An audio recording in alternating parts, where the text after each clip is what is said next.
Hello, I'm Steve Gillen, historian for the History Channel. The tragic death of President John F. Kennedy 40 years ago is one of the greatest mysteries in American history. In other programs, we have presented numerous theories about the people and events surrounding the assassination. Many of those scenarios, including a mafia cover-up, CIA involvement, and a possible Cuban connection, have been presented in our series, The Men Who Killed Kennedy. This episode, The Guilty Men, examines yet another theory, that President Lyndon Johnson was involved. I know, as attorney for Lyndon Johnson, that he murdered John Kennedy. He murdered John Kennedy to become president and to avoid prison, and there is no doubt in my mind. You can't kill the President of the United States unless the next president, the head of the FBI, and the head of the Secret Service are in on the cover-up. I'd like the entire world to know how I personally feel is the fact Lyndon Johnson knew about the assassination and was a part of it.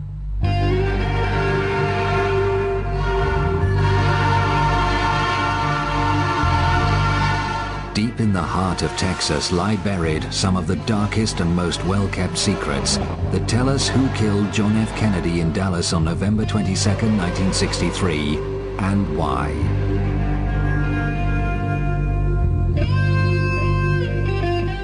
Those forces of darkness revolved around one of that state's most famous political sons, Lyndon Baines Johnson. Born in 1908, he grew up in a comfortable middle-class home in Johnson City. At an early age, Lyndon showed a keen interest in politics. From the beginning, he was driven by a determination to win, whatever the cost. In a word, he was ruthless. There wasn't anything he wouldn't do to get what he wanted, regardless of what it was. And probably the best example would be in 1948 when he was running for the Senate. And he was running against a man named Coke Stevenson. And the election was very, very close, a very small number of votes, which forced a recount. And once they did the recount, they found out a 201 vote error in a little place called Alice, Texas. And eventually they found out that the 201 votes had been added. One for Stevenson, 200 for LBJ. As a result, he won by 87 votes, and he was nicknamed Landslide Lyndon. But the real name, the name used in the backwards that didn't appear in the newspapers, was Lion Lyndon. And that stuck with him the rest of his life. That rigged ballot became the template for a political career based on bribery and corruption. The full extent of Johnson's criminal activity only began to unravel 11 years after his death. In 1984, at this courthouse in Franklin, Texas, a former Johnson business associate, Billy Celestes, appeared before a grand jury.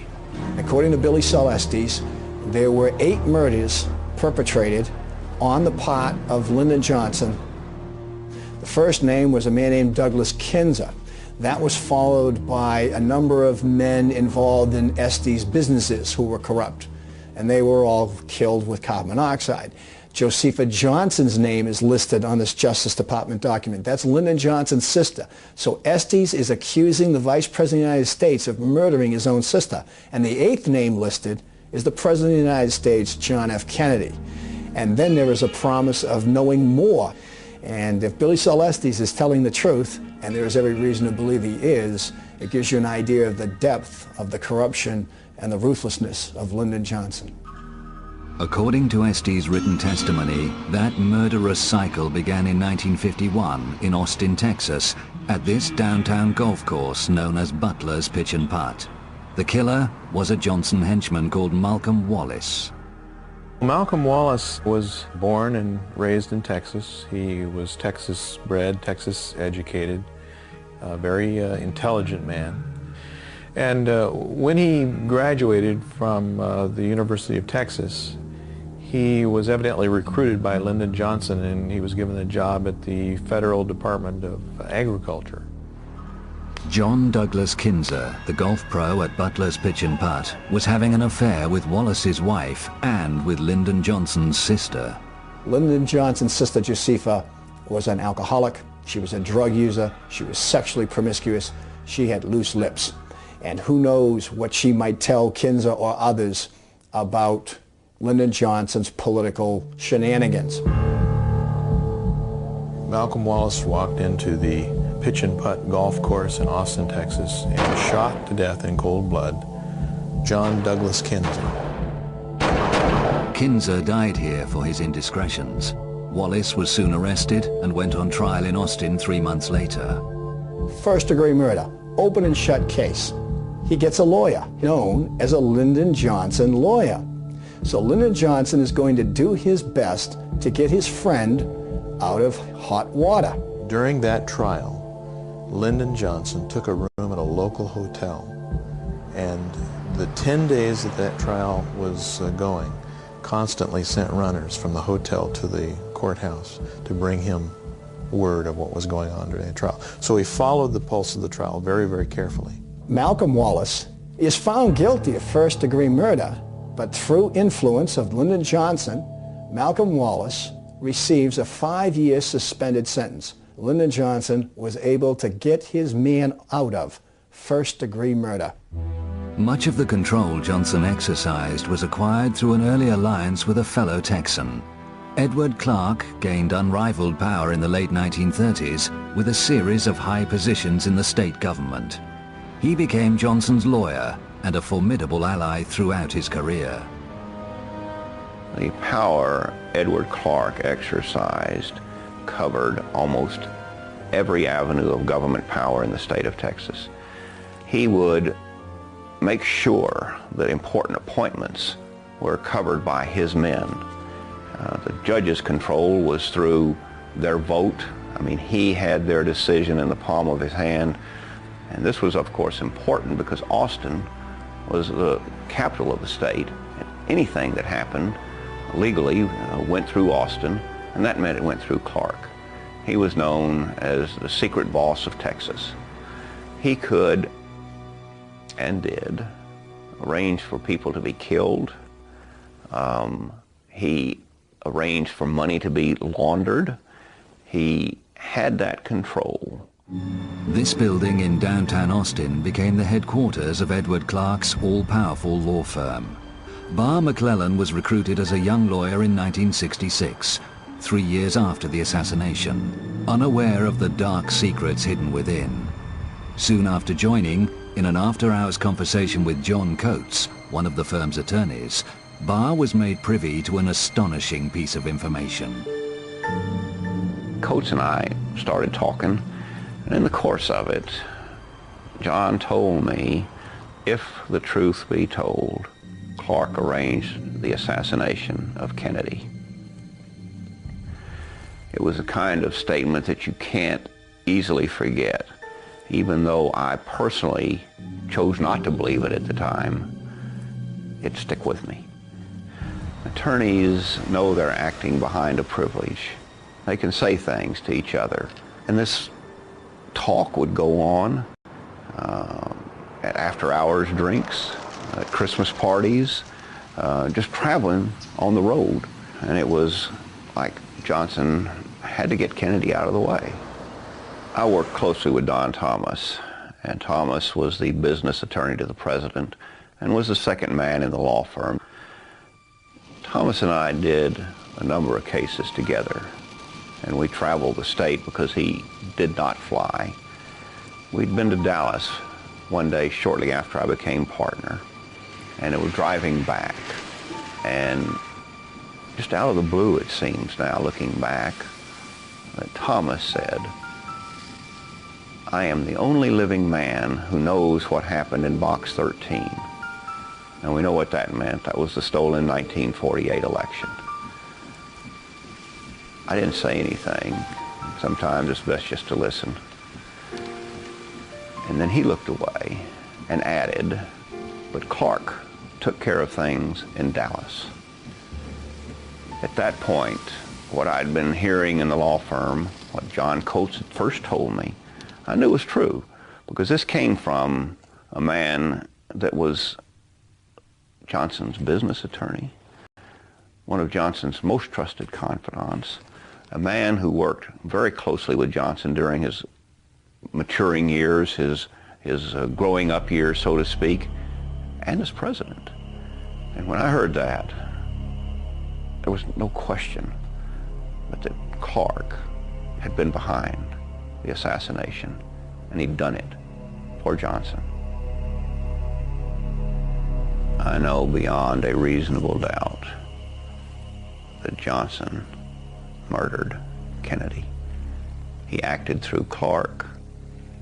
He saw that it was done, and he did it out of a corruption of power that is unequaled in our history. You've been watching The Men Who Killed Kennedy, The Guilty Men, a program which presents just one of the many theories about the assassination of John F. Kennedy.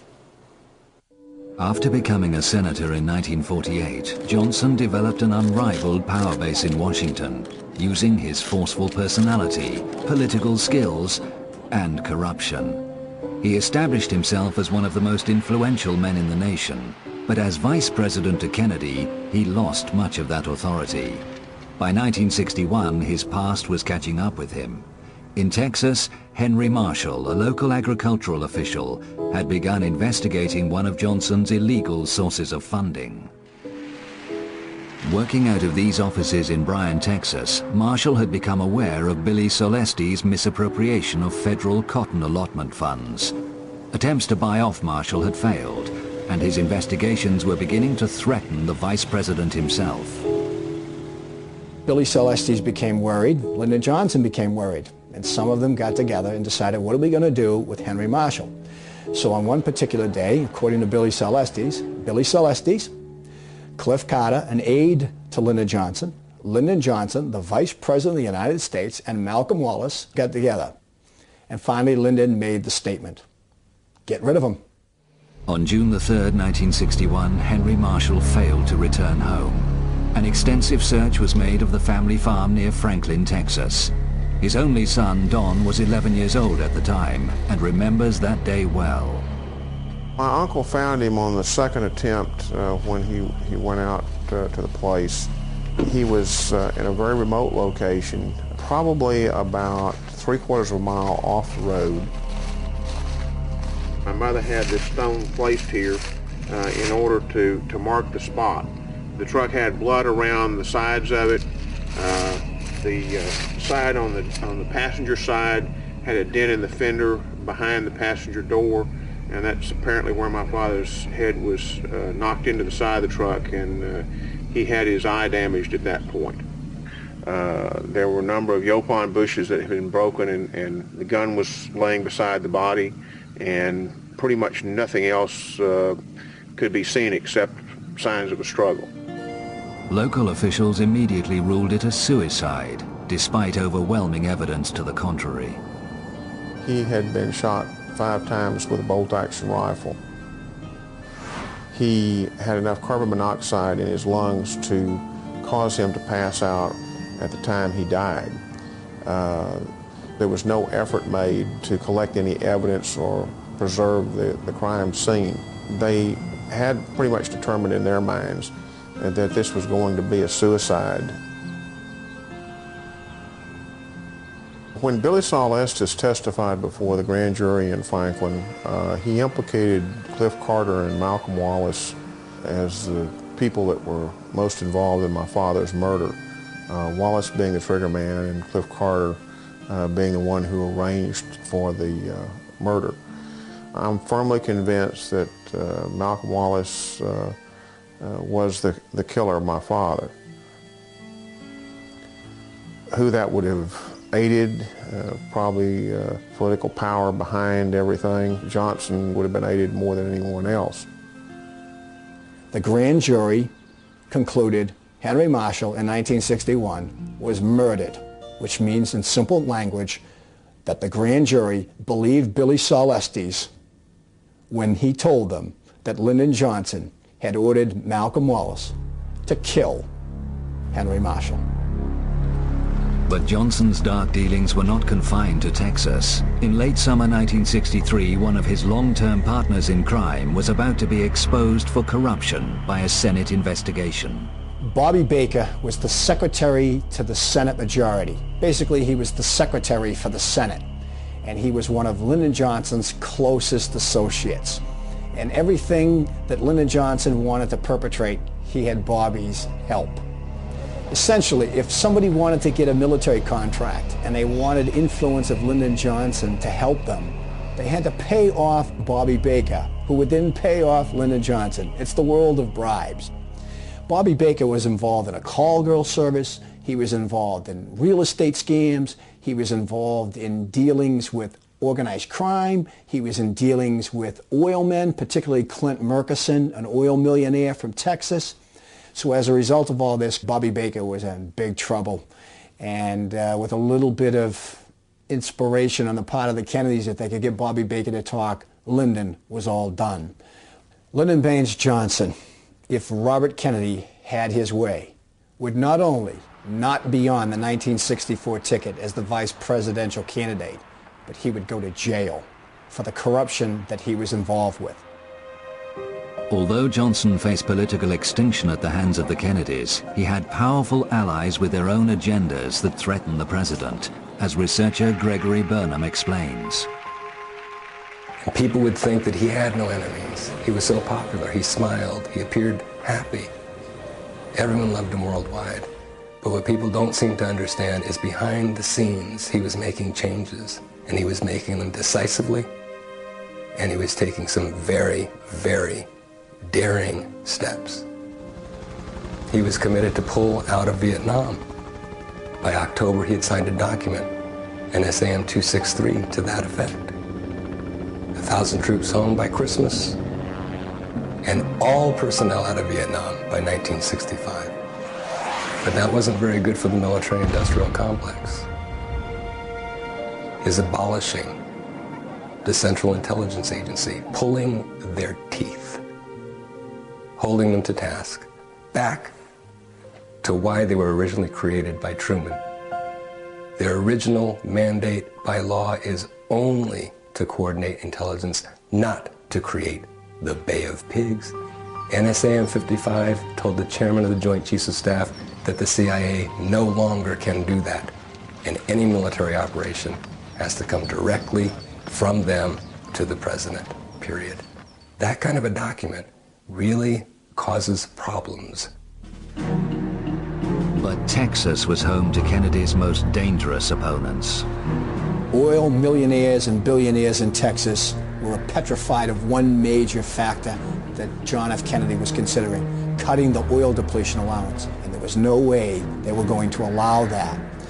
Essentially, they would save billions of dollars if it stays as it is. It was called a 27.5% oil depletion allowance. John Kennedy thought it was too liberal.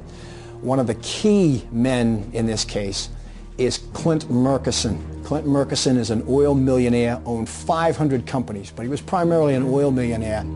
He also controlled Texas, controlled Johnson.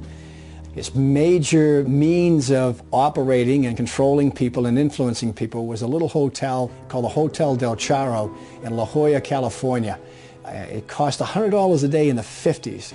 And at that hotel, he would invite all these powerful, influential people. Richard Nixon would come there.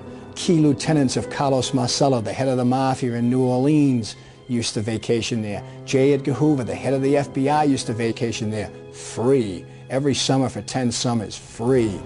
Another Johnson man with close ties to Murchison was a wealthy Texan called D.H. Byrd. D.H. Byrd was an underboss for Murchison. He was a Del Charro regular. He owned the Texas School Book Depository. He also founded the Civil Air Patrol, which was a kind of military organization, and Lee Harvey Oswald was a member of the Civil Air Patrol. Another associate of Murchison at the time is Bobby Baker. Bobby Baker's in trouble with the scandals, and he was in all kinds of business deals with Murchison, and many of them were illegal. So Murchison was concerned that Baker and that corruption would lead to his door. And maybe not only would Baker go to jail and Lyndon go to jail, but maybe Murchison would go to jail. As the forces hostile to Kennedy grew in strength and number, they began to think the unthinkable: assassination. Finally, a new imperative forced their hand. Lyndon Johnson was in big trouble. The Bobby Baker scandal and the Billy Celeste scandal could destroy Lyndon Johnson's career. Lyndon Johnson would go to jail, and he was their man. He represented all these right-wing forces. There was an urgency to kill President Kennedy. They had to save Lyndon Johnson. The governor of Texas, first of all, is Lyndon Johnson's best friend in history. They went back decades together.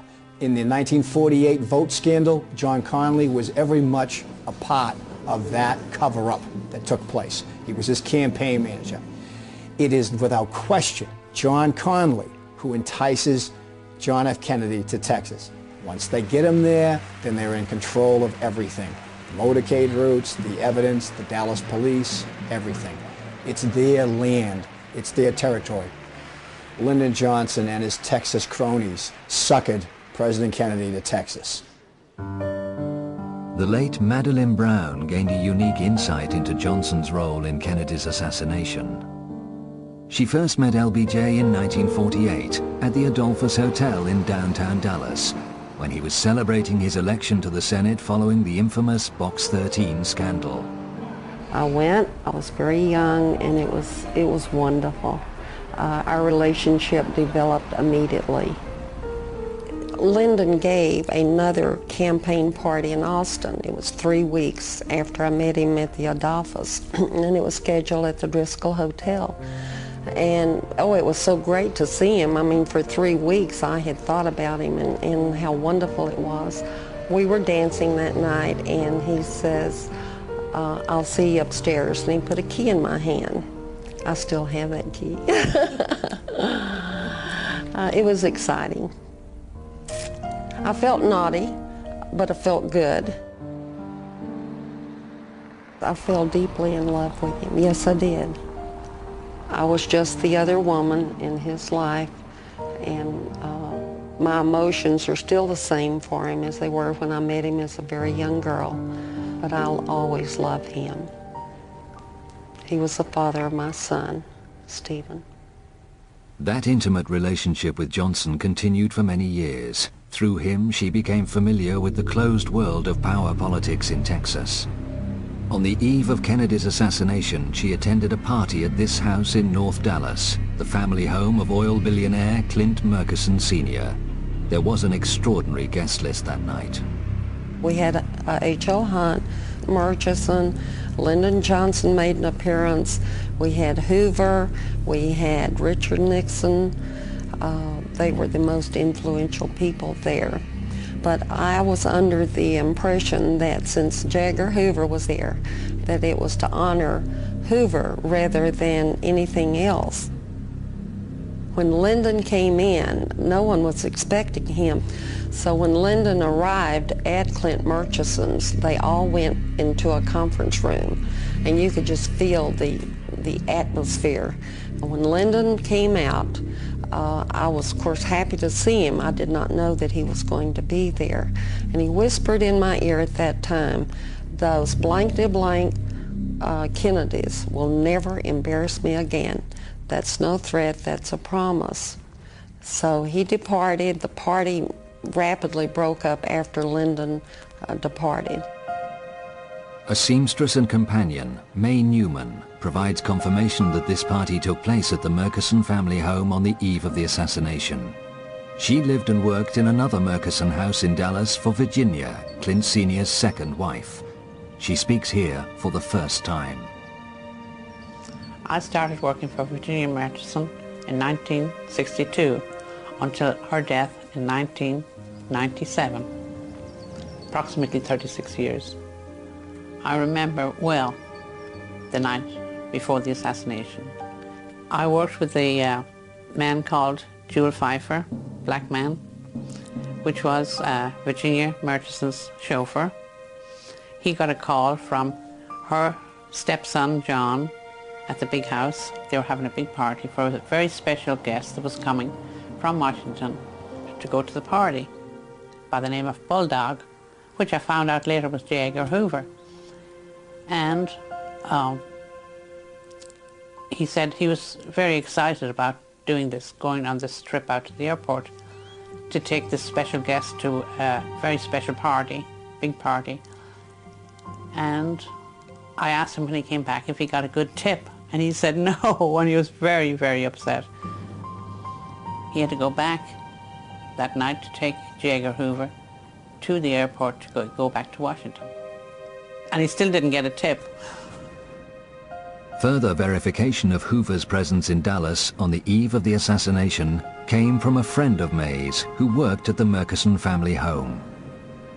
Beulah May Holman, she was the cook at John and Lupe's house, and she wanted me to go help her that night, which I didn't, but I knew she told me she was cooking quail, and I wanted the recipe, so she gave it to me. She said it was a very important guest by the name of J. Edgar Hoover that was coming, and I should go out and help her so I could get to meet him. If it was a film star, I probably would have gone, but I didn't know who he was. No, not at that time. Early the next morning, only a few hours before the assassination, Madeleine received a phone call from Johnson, who was back in Fort Worth with Kennedy. Lyndon called me from the Texas hotel, and he was still irate. I said, Lyndon, about last night, and he went to cursing. He used foul language all the time, and he said, those Kennedys, he repeated, they will never embarrass me again. That's no threat, that's a promise. And I'd like the entire world to know how I personally feel is the fact Lyndon Johnson knew about the assassination and was a part of it. Dallas was to become forever linked with the murder of the president. But the rich and powerful men who had met in secret the night before had everything to gain from his death. LBJ was fearful of a long prison sentence, J. Edgar Hoover of losing his job, and the oil men of losing millions of dollars. When the shots rang out on Elm Street the next day, those problems were solved. The shock of Kennedy's assassination and its brutality reverberated around the world, but not everyone was grieving. The mood in the Murchison family home was very joyous and happy for a whole week after, like champagne and caviar flew every day of the week. But I was the only one in that household at the time that felt any grief for his assassination. After the president's murder, Hoover had absolute control of the cover-up. All the physical evidence relating to the crime was swiftly removed to Washington. From the beginning, Oswald was promoted as the lone nut assassin, but in LBJ's home state, tongues were wagging. I met Lyndon on New Year's Eve at the Driscoll Hotel in Austin, and the people in Dallas, I mean, everyone was talking about Lyndon Johnson was the cause of the assassination, and it made my heart very heavy. I just couldn't believe that he could be a part of something so bad. So I confronted Lyndon. I said, Lyndon, you've got to tell me, were you part of the assassination? And of course he had a high temper fit, hit the wall, and he was very irate and angry.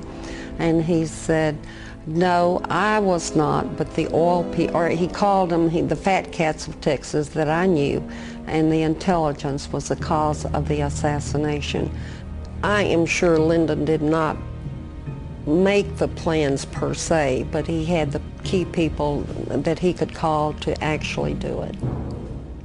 If the head of the FBI and the head of the Secret Service and key lieutenants of those two figures are involved in covering up, plus the President of the United States and all his cronies, you don't need a massive conspiracy to get away with this. After the assassination, Cliff Carter, Johnson's aide, made repeated calls from the White House to the district attorney in Dallas, Henry Wade. He was instructed to look no further than Oswald for the guilty man. There was no conspiracy. A similar call was made to the Attorney General of Texas, Waggoner Carr.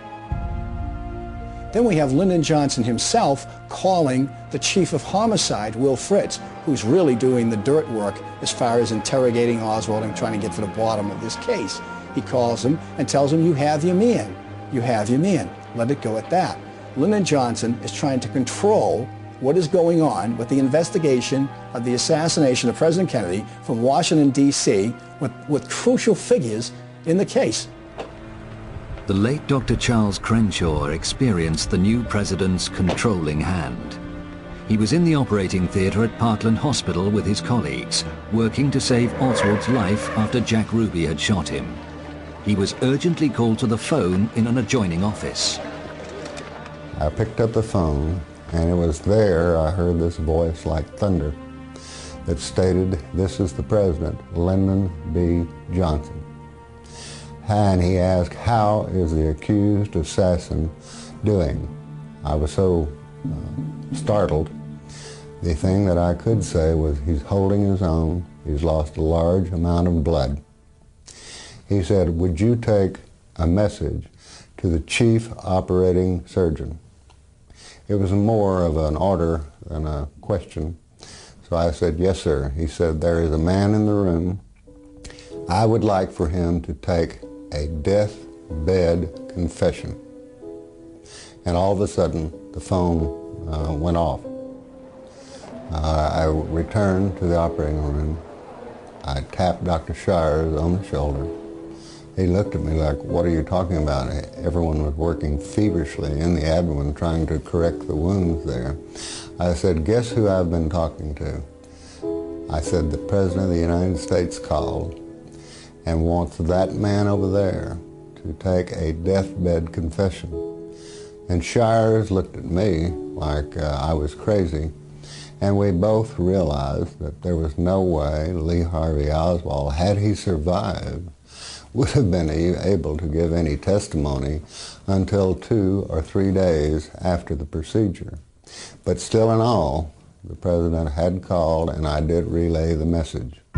When Dr. Crenshaw published his story in 1992, he suffered an avalanche of criticism. It was argued that Johnson made no such call. Crenshaw's critics were proved wrong by a former chief switchboard operator at Parkland Hospital, Phyllis Bartlett. The call came in and said, "Hold the line for the president."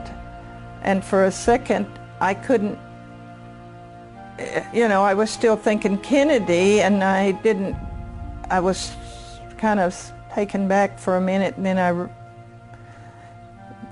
in a few seconds, it was just a matter of a second, he came on in a loud voice. He said, "This is Lyndon Johnson. Connect me to the accused assassin's doctor."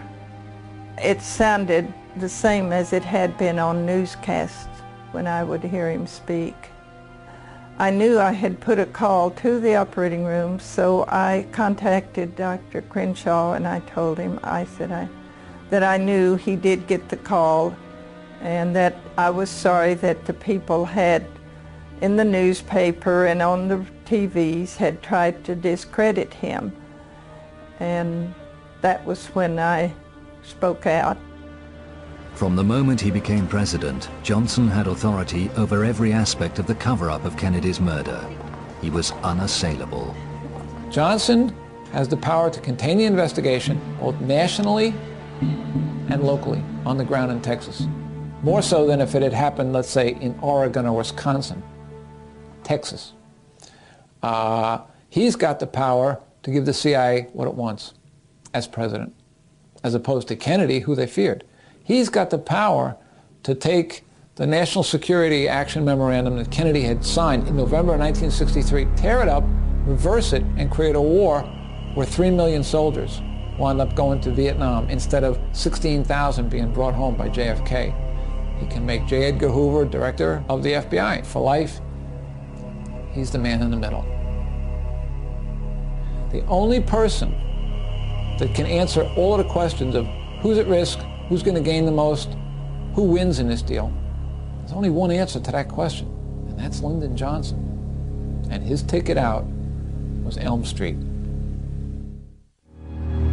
One of the most compelling pieces of evidence linking Johnson with the assassination is through his henchman Malcolm Wallace, the convicted killer of Douglas Kinzer. In the hours following the assassination, on the 6th floor of the Texas School Book Depository building by the southeast corner window, the Dallas police discovered an unidentified fingerprint.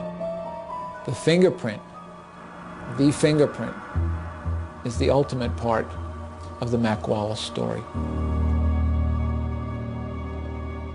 The FBI fingerprinted every Texas School Book Depository employee, including the women employees that worked downstairs, never handled the boxes.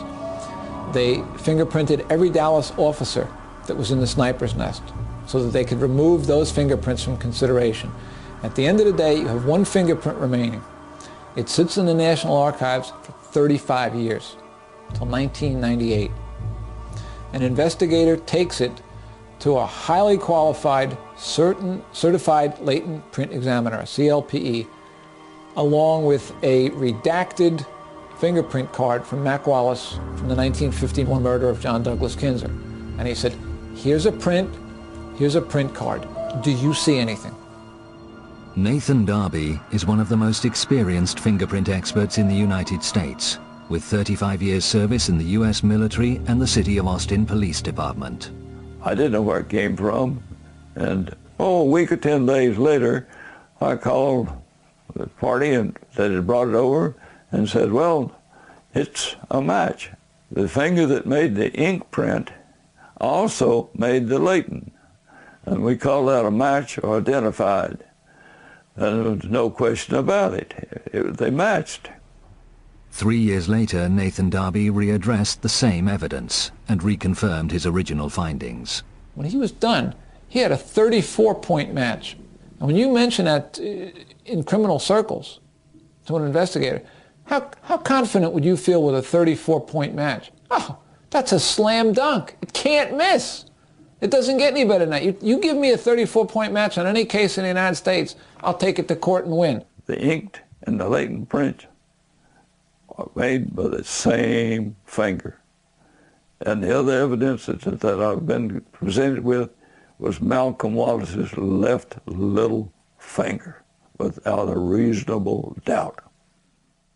Now, the fingerprint in question came from a cardboard box in the sniper's nest in Texas School Book Depository. Fingerprints do not last long on cardboard. So it's fair to say that either Malcolm Wallace was wandering around there for no purpose. He was in that sniper's nest on November 22nd. That evidence, that fingerprint evidence, along with Malcolm Wallace's sordid resume, was sent to every imaginable agency or individual that could have an interest in what happened to John Kennedy.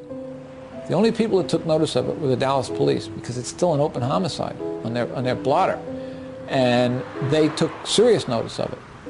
And then they were told, forward it up the line, because Dallas no longer has any evidence. It's all in federal hands, even though it's an unsolved homicide. They forwarded it up the line. And it took 18 months for the FBI to say verbally, no, it's not a match. And the single most important fingerprint found in the last 35 years was buried. I don't know why they couldn't say that the thing didn't match. It did match. There's no question about it. My experience, I've just had too much experience. I know what I'm talking about. I'm positive. There's no question about it. My dying declaration, if I was to drop dead right now, they match. It's still the big lie. It's unknown. It's unidentified. No, it's identified. It's Malcolm Wallace, and he's linked to Estes, Carter, and Lyndon B. Johnson directly. According to the official record, Malcolm Wallace died in a single car accident on this lonely stretch of Texas highway on the night of January 7th, 1971. There were no witnesses. His body was taken to a local hospital where he was pronounced dead. He was buried here close to other family members. 8 months later, another key member of LBJ's inner circle, presidential aide Cliff Carter, died unexpectedly. But shortly before his death, he met with Billy Solestes. They discuss all these murders that Cliff Carter is knowledgeable about. Now, Billy knows about some of them, but Cliff knows about more, and he fills him in on all the details. Malcolm Wallace being a central figure in most of these murders. And there are over 17 murders that Carter tells Estes about. And he actually tells Estes that he fears for his own life. And within 2 days' time, he's dead. Johnson's attorney, Edward Clark, was one person who prospered. But when LBJ was brought low by the Vietnam War and decided not to run for a second term, Clark felt shortchanged for his role in the assassination, according to his legal partner, Barr McClellan. He expected $8 million spread over 8 years, over the 2 terms Johnson was to serve. When those terms were cut short by Johnson's sudden and unexpected resignation, Clark was $4 million short. He was not a man to be denied. When he had done a service, he was going to be paid. Planning ahead, he went to Big Oil and Big D, went to Clint Murchison to say, look, I've done y'all a great service. I deserve more. I'm going to get it. Murchison agreed with him and suggested he file for a well in the middle of the great East Texas oil field. He called me in as his personal attorney to make the first bid for getting that money, and he was not successful in getting $4 million, but he got his $2 million. So when all was said and done, Clark realized $6 million for the assassination of John Kennedy. Barr McClellan believes documentary proof of these dark deeds lies in the Johnson-Clark legal records. For many years they were kept in a high-security area above the Clark offices, known as the penthouse. Any of us attorneys could get into the general area, but the secret area, the Johnson area, was locked off, accessible to no one. I have a strong belief that there are substantial records somewhere that show this conspiracy and its both evolution, its execution, and its cover-up. But I don't know where they'd be. We need to see them. Johnson was ultimately consumed by the high office he had so unscrupulously striven for. A broken man, he retreated to his Texas ranch, where his lawyers were to secretly summon a psychiatrist to deal with his deepening depression. An immediate concern at the law firm was that he would say too much. The $1 million was available to the psychiatrist to keep anything from coming out. The one reason for all these protections was the greatest demon that was dogging Johnson at the time, and that was the assassination of John Kennedy and the role he played in it. We had to keep it covered up, and for sure we had to keep the psychiatrist muzzled, and we did. But if any one set of records needs to be produced, the psychiatric records should be disclosed to the American public, because they will, I am confident, disclose his role in the assassination. Only 4 years after leaving office, Johnson died. But there are those living who are still afraid to come forward to tell what they know about the guilty men. People are afraid of him dead. He's been dead since 1973, and his shadow still casts fear in this country, especially in Texas. Undaunted, across the nation, the questioning voice of the American people will not be silenced. An overwhelming majority refused to accept their government's version of what happened in Dallas on November the 22nd, 1963. There's no statute of limitations on murder. If they're still continuing to cover it up in 20 more years, that's obstruction of justice. It's a conspiracy. The men who killed Kennedy don't end with the people who pulled triggers. It should be important to all of us that we get to the bottom of this. Just as John Kennedy's car took an incredible turn when it went onto Elm Street, 300 feet later, our form of government, our way of life, our way of respecting our government, our way of being respected by our government, took that same kind of bizarre wide turn, and we haven't gotten back on the straight and narrow yet. The Kennedy assassination was the end of faith in government. And so it's up to the little man to fight the odds. Davy Crockett, Sisyphus pushing his rock. Someone has to keep fighting the odds. And even though you know the chances are that you're never going to get a resolution to what you're fighting for, you have to fight for it anyway. Just the principle of justice. Just the principles of American democracy. Don't give up. Keep fighting. This episode has presented one viewpoint. We have also presented many other theories in numerous programs. For the History Channel, I'm Steve Gillen.